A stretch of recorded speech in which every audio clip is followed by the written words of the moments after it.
Ce centre était un besoin qu'on a longtemps exprimé dans le cadre du CDPE et pour lequel plusieurs correspondances ont été également adressées aux autorités. Aujourd'hui, c'est une satisfaction de voir un partenaire comme SOS Village prendre en charge cette requête de la communauté des populations au nord à la place de l'État. Donc, ce geste est extrêmement important pour nous et en pareille circonstance, on ne peut que remercier le partenaire au nom de l'État, mais également le féliciter et l'encourager à continuer dans cette dynamique. C'est une ONG particulière de par ses orientations qui épousent parfaitement les politiques de l'État, mais également par ses interventions très efficaces et qui ciblent directement les préoccupations des communautés. Et le centre que nous inaugurons aujourd'hui est une parfaite illustration de cette contribution remarquable de l'ONG dans le développement social.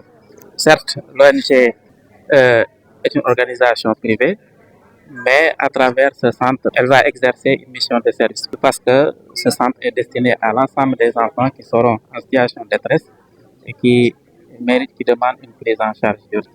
C'est pourquoi nous avons tenu à inviter l'ensemble des acteurs qui sont impliqués dans cette mission de prise en charge pour qu'ils fassent connaissance de ce centre, mais également pour les sensibiliser, pour qu'ils sachent que ce centre ne pourra jouer son rôle que si l'ensemble des acteurs qui mettent leur contribution.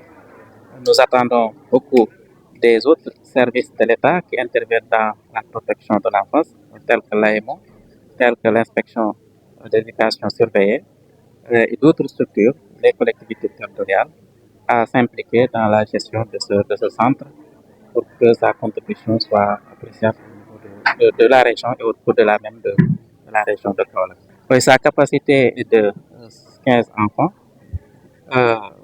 mais en fonction des situations, des réménagements peuvent être apportés pour peut-être aller au-delà de 15 enfants. Oui, c'est ce que je viens de dire.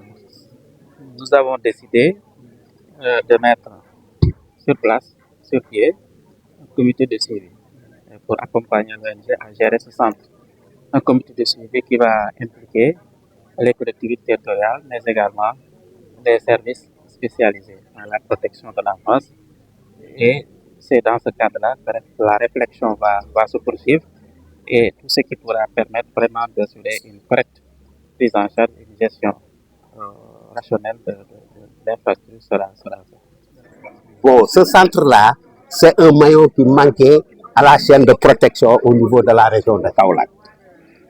Le CDPE et l'ensemble des acteurs de la protection ont émis une demande. Parce que dans toute la région de Kaolack, il n'y avait pas un centre digne de son nom. C'est la raison pour laquelle SOS Village d'enfants, après des études effectuées dans l'ensemble du Sénégal et des évaluations de besoins qui ont été faites au niveau de la région de Kaolack, a décidé de mettre en place ce centre-là pour prendre en charge des enfants qui étaient restés en rade. Parce qu'à SOS, on prend les enfants qui ont perdu, on prend les enfants qui risquent de perdre, on prend les enfants talibés, on est dans l'éducation, on est dans la santé. Mais on n'avait pas un dispositif qui pouvait prendre en charge ces enfants de la ville-là. Donc nous sommes venus répondre à un appel que le CDP, que tous les acteurs protecteurs ont émis. La demande, c'était de construire un centre de transit. Et nous avons mis en place un centre de transit pour prendre en charge les enfants qui étaient restés en rade. Non, ça c'est un centre. Parce que nous, ma zone d'intervention polarise 4 régions. Il y a la région de Fatick, la région de Kaffrine, la région de Kaolack et la région de Diourbel. Mais un centre, c'est un centre. Quand on le met en place, il prend en charge tous les enfants qui sont dans le besoin. Donc tout enfant qui est en situation et qui transite par Kaolack, on devrait être capable de le prendre en charge. Donc ce n'est pas un centre qui est uniquement réservé aux enfants de Kaolack, il est réservé au dispositif de protection de l'enfant. Oui, pour nous protecteurs, parce que ces enfants-là étaient restés en rade. Il n'y avait pas un centre digne de ce nom pour pouvoir les prendre en charge. Aujourd'hui, c'est chose faite. Nous remercions aussi le préfet, mais remercions l'association Village d'enfants SOS d'avoir accepté aussi de nous accompagner dans ce processus-là. Donc, pour la prise en charge, nous avons estimé qu'on pouvait prendre les enfants à partir de 5 ans jusqu'à 17 ans. Mais un enfant en situation, on ne peut pas le laisser à rate. On définit la cible comme ça. Mais quand il y a des enfants de 3 ans, 4 ans qui se présenteront au centre, on doit les prendre. Non, il y a un dispositif qui est déjà mis en place. Il y a un responsable de centre, on a mis le logistique, on a tout mis. Maintenant, c'est à eux de prendre en charge, de faire le travail et de faire le suivi. Nous, on va tout faire pour que tout enfant qui rentre ici, qu'on puisse vraiment le prendre en charge, le mettre dans d'excellentes conditions et préparer son retour.